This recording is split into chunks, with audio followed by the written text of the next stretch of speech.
Hi అండి, నమస్తే నాగార్జున గారు. ఏంటి అన్వేష్, నా మీద వీడియోలు చేస్తున్నావు? నేనేం చేశాను? మీ మీద నాకు ఎలాంటి కోపం లేదండి. కానీ మీరు మీరు మీ బిగ్ బాస్ షోలో పనికి మాలిన చెత్త ఎదవలను సెలబ్రిటీలుగా చేస్తున్నారు. బయట కష్టపడే వాళ్ళనే కదా సెలెక్ట్ చేస్తుంది. వాళ్ళు సెలబ్రిటీలు అయితే ఏం నష్టం వచ్చింది ఇప్పుడు? అయ్యో, నష్టం అని చిన్నగా అంటారేటి? మీకు తెలియకుండా సమాజానికి చాలా డ్యామేజ్ అవుతుంది సార్. సమాజానికి డ్యామేజా? ఏం మాట్లాడుతున్నావు అన్వేష్? అవును, మీరు తయారు చేసిన పిల్లి పిత్రే సెలబ్రిటీలు బెట్టింగ్ యాప్ ప్రమోషన్స్ చేసి ఎంతో మంది ఆర్థికంగా నష్టపోవడానికి కారణం అవుతున్నారు. అయ్యో, అది తప్పు కదా. అదే కదా నాగార్జున గారు నేను చెప్పేది.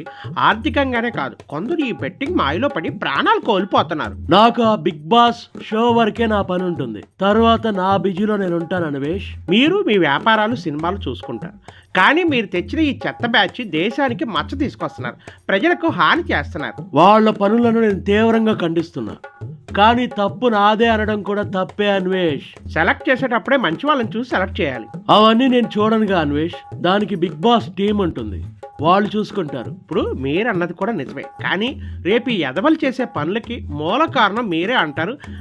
నాలాంటి పబ్లిక్ మీకు హీరోగా ఒక ఇమేజ్ ఉంది, ఎంతోమంది మిమ్మల్ని అభిమానిస్తారు. మీరు ఏం చేసినా ఆలోచించి చేయాలి. నువ్వు అన్నది నిజమే, కానీ ఎవడు ఏంటో అనేది వాడు హౌస్ నుండి బయటికి వెళ్ళాకనే తెలుస్తుంది. ముందు మాత్రం అంతా మంచి వాళ్ళుగా అమాయకులుగా కనిపిస్తున్నారు. అసలు మీరు చెత్త కుప్పలో ఉన్న చెత్తను బయటికి తీసి దేశం మీదకి వదులుతున్నారు. చాలామంది గొప్పవాళ్ళు, లైఫ్లో విజేతలుగా నిలిచిన వాళ్ళు ఎంతోమంది ఉన్నారు. వారిని ఎందుకు సెలెక్ట్ చేయట్లేదు? అవన్నీ నాకు తెలియదు అన్వేష్. షోకి ఎవరైతే బాగా ఆడగలరో, యాక్టివ్గా ఎవరైతే ఉండగలరో వాళ్ళనే మా వాళ్ళు తీసుకుంటారు. ఒకటి చెప్తున్నా నాగార్జున గారు, మాయ చేసే వాళ్ళే ఎక్కువ ఆడేది, ఓవర్ యాక్టింగ్ చేసేది. ముందు అది తెలుసుకోండి. నాకు అవన్నీ తెలియదంటావా? ఇదిగో, మీరు చిరంజీవి గారిలా కింద స్థాయి నుండి ఎదగలేదు సార్. మీరు పుట్టడమే గోల్డెన్ స్పూన్తో పుట్టాడు. మీకు నిజమైన కష్టం తెలియదు, ఎవరు కష్టపడేవాడో తెలియదు. ఏంటి నువ్వు అనేది? నాకు అర్థం కాలేదు. ఇప్పుడు ఎగ్జాంపుల్ ఆ పల్లవి ప్రశాంత్ గాడే. ఆ ప్రశాంత్ గడు ఏం చేశాడు ఇప్పుడు? వాడేదో రైతు బిడ్డ మట్టిగడ్డ అంటూ రీల్స్లో బిల్డప్లు కొడితే అది నిజమని వాడిని తీసుకున్నారు. వాడు రైతు బిడ్డే కదా. రైతు బిడ్డే, కానీ వాడంతా ఓవర్ యాక్టింగ్ గాడు, ఫేక్ గాడు.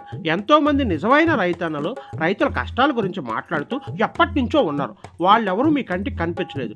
ఈ మాయగాన్ని తీసుకొచ్చి జనాల మీదకి వదిలేరు. ఏమో అన్వేష్, షో వరకే నాకు టైం సరిపోదు. ఇక ఈ విషయాలన్నీ చూసుకోవాలంటే ఎలా కుదురుతుంది? కుదరకపోతే హోస్ట్ నుండి తప్పుకోండి సార్. నేనా తప్పుకోవాలా? మిమ్మల్ని ఫాలో అయ్యే వాళ్ళకి ఇవేం తెలీదు.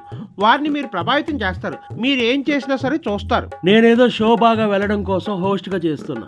ఉగ్రవాదుల యాప్స్ ప్రమోట్ చేసి దేశద్రోహులను సమాజం మీదకి వదులుతున్నారు. మీకు తెలిసినా తెలియపోయినా ఇది మాత్రం నిజం. ఓకే అన్వేష్, నీ బాధ నాకు అర్థమైంది. నీ మాటలు ఇప్పుడు ప్రపంచవ్యాప్తంగా అందరూ చూస్తున్నారు. ఖచ్చితంగా మార్పు వస్తుంది. ఈ మార్పు అనేది మీలాంటి వాళ్ళు తలుచుకుంటే వెంటనే వస్తుంది సార్. మీరు మంచి మంచి వ్యక్తుల్ని సమాజానికి పరిచయం చేయాలని కోరుకుంటున్నా. ఓకే అన్వేష్, తప్పకుండా.